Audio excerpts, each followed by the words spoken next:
I think you have to consider the source too. I mean, as long as it's Cal, you expect the Tommy Boy type response of, well, we're there. This is our team, and we're going to knock the door down this year. And you're like, well, okay, but that might be the door to the garage.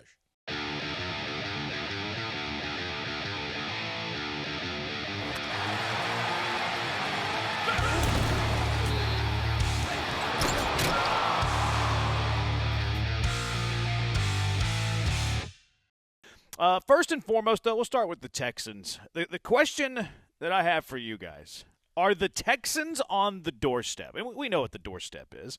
We all know that. Are the Texans on the doorstep? What say you, Blankers? It's an interesting terminology, the doorstep. They're close. I don't think that they're on that first tier. I think they're knocking on the door of that first tier, but I think that there's still some teams in the AFC, and we know that Baltimore's been their daddy. I just feel like until that they can prove that they can beat the two teams that they've struggled with in the past, the Chiefs last year, and obviously the Ravens I mentioned, that I think that they're a tier below those two teams in particular. So I would say close, but no cigar. How would you define that, like doorstep? I think that they are division champs. I think that they might need a little help. I just think that we don't know what we don't know about this year with the offensive line and some of the things that they've clearly tried to upgrade or change. But overall, you know that Baltimore might be as talented or more talented than they were a year ago, adding Jair Alexander as another corner to an already really good defense and trying to add to their offense and returning the guys that they have. So I don't think they've taken a step back. I think the Chiefs possibly could be considered a team that's tinkering on maybe kind of joining the Texans on a level below, but until Baltimore or somebody knocks them off their throne, I can't do that. So I think that they made a lot of changes offensively to get better. They have done a lot of things, but the biggest question mark we had going in was the offensive line, and I don't know that they've done anything until we see it in the regular season to change that. No, yeah, I think the doorstep for me means that, like, you're right on the cusp. Like, you're a play or two away from winning it all. I'm with you. Like, the terminology to me, not quite the doorstep. I do think that they're a dark horse Super Bowl contender. Like, I think if a lot of things break right, I could see them being able to win it all. I wouldn't put them at the doorstep, though. They're more like parking on the street. You know, like they still got a little bit to go. They got to walk up the what'd you call it? That wouldn't be the sidewalk, would it? What's the little thing that you walk to the front door? The walkway? Yeah, would it be the walkway? The front walk. Yeah, I'm not really sure what you would call that. I've never really thought about that. But no, they're like parking at the street. They're not right there at the doorstep. What do you think, Brian? Yeah, I don't like the terminology doorstep because I don't think the Texans are on it. Like, to me, if you're going to talk about who's that team on the doorstep, who's right there with a chance to win a title, who hasn't won one yet, but they're really close. To me, that's the Bills. That's the Ravens. They made multiple AFC Championship games. I mean, Josh Allen obviously came especially that one year, although that one wasn't in the AFC Championship, I don't believe, but came very close. We all know what happened in overtime in that epic shootout they had. Like, the Bills and the Ravens are on the doorstep. They've been nearly there, but haven't broken through. Maybe you can even say that about the Bengals as well, who got to the Super Bowl, but lost to the Rams. Like, the Texans, they've consistently got their ass kicked by the Ravens. They've played competitively with the Chiefs, but they're not beating them. Like, to say that they're on the doorstep, I think, is a pretty far stretch. Where's the furthest you'd be willing to go? I would say I think I liked your term dark horse contender. Like, they're not the first tier. They're not the Chiefs. They're not that next tier with the Bills and the Ravens. And I think they might even be either even or a slight step behind the Bengals. But I think they fall into division winner, dark horse. If things get lucky and break the right way, they could sneak through. But I could not go as far as to say they're on the doorstep. See, that's the question I was going to ask you guys. Like, Cincinnati is a team that we know is hyper-talented offensively, but we know that they look like that they are really struggling and they don't have a whole lot on defense. So who's a better team right now in your mind, the Texans or the Bengals? Because I think that the more complete team is the Texans.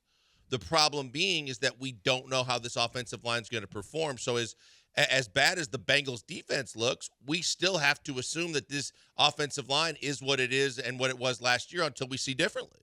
I think we overrate the Bengals a little bit. I'm on your side on this. I was having the same thought. Prolific offense, obviously. Yes. One of the best quarterbacks in the NFL, obviously. Some would say better than Drew Brees. the best wide receiver tandem in the NFL, the best wide receiver. I like Chase Brown a little bit too. Their defense has a lot of issues. I think they're right there on the same tier as the Texans. I look at the Bengals more as a dark horse Super Bowl contender, and maybe they're not a dark horse because they're well known and they have cachet and they've been there before and are pretty close to winning a Super Bowl. But I'm with you. I don't think they're a very complete team. I think their defense is so bad that I wouldn't eliminate them because I could see them lifting the Lombardi. Mm-hmm. But I think they have equal chances to the Texans if I were handicapping it myself. Yeah, and I think that a lot of the reasons that you could at least give them that, like you said, the dark horse possibilities is because they've, Burrow and Chase and a lot of their key players have been there. They've at least gotten there before. But that defense is just so Swiss cheesy and so full of holes. No matter what they did to finally get Hendrickson under contract, I can't believe in them, as opposed to looking at the Texans going, well, they got all the skill positions pretty much covered.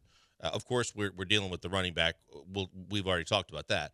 But I still think that they're very talented in all their skill positions. I think they're going to the top 3 to top 5 defenses in this league.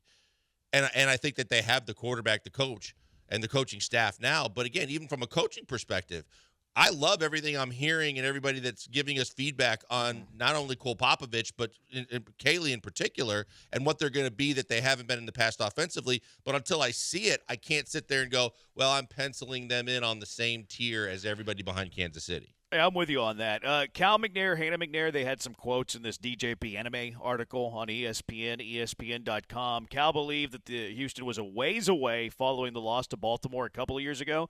But last year, after playing more competitively against Kansas City, he says he felt they were on the doorstep. So that's where the phrasing comes from. Cal says what makes us feel good is the past 2 years we've had good results, and we're expecting hopefully that these roster and offseason decisions turn into something along those lines. Says we hope to see us get a little bit better this year.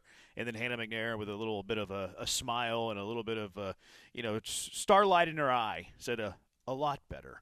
So are the Texans on the doorstep? This triggers you, huh, Brian? These comments from Cal? Yeah, it's just I'm tired of hearing this. I mean, this is year 24 of the team. They've never been past the second round. This goes back to, if I think long-term Texans fans remember when the Texans faced the Ravens. I believe it was on a Monday Night Football, 2008, maybe 2009 season, and they got behind. They battled back, took the Ravens to overtime, but then lost on a pick six. And Cal's father, Bob McNair, went on TV, told Houston and told the I don't remember the commentator that was hosting it, but basically told them that he went to the owners' meetings and that everyone was patting on the back and congratulating him on, man, your team showed fight in that loss against the Ravens at home on primetime. It just feels like they've forever, basically the entire existence of the franchise, celebrated doing a little bit, but not very much, right? This feels like another thing of, well, we're on the doorstep. To me, if all you can do is lose by 9 in the divisional round, and that's what we're celebrating as being close. I just think it's another example of the Texans sometimes in their words and phrasing coming off as small time. Well, but I think that what else is an owner supposed to say, right? I mean, I Fair. think short of the fact that you don't want a Jerry Jones type owner that is also the general manager, that also is way over the top opinionated on everything that happens with the team, or Dan Snyder in the past, or guys like that. There's still other guys in the league like that. You have to pump up your team. You have to say the positive things, and you have to believe, because you want to overhype the hope so that you sell tickets and you do things that help the fan base believe. But overall, I don't think that either one of them are on the football side on a daily basis, or even Hannah's comment of they're way better, whatever she said. Well, I liked Hannah's comment more than Cal, because Hannah, I think, acknowledges what I'm saying.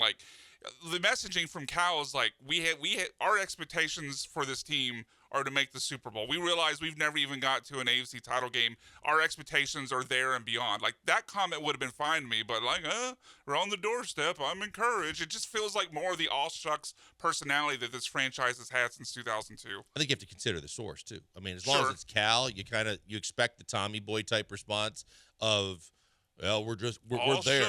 This is our team, and we're gonna knock the door down this year. And you're like, well, okay, but that might be the door to the garage. I always try to think of what I would say as an owner in these instances, in these situations.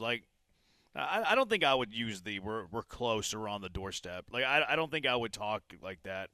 I think I would be like, hey, we're trying to get better. Like, hey, we're trying to do everything we can to be better each and every day. Like, I think I'd be super cliche. I probably wouldn't say like this is kind of milestoney, right? Like we're on the doorstep, we're on the cusp, we're right there. Oh, we're all shucks, we're trying to get a little bit better.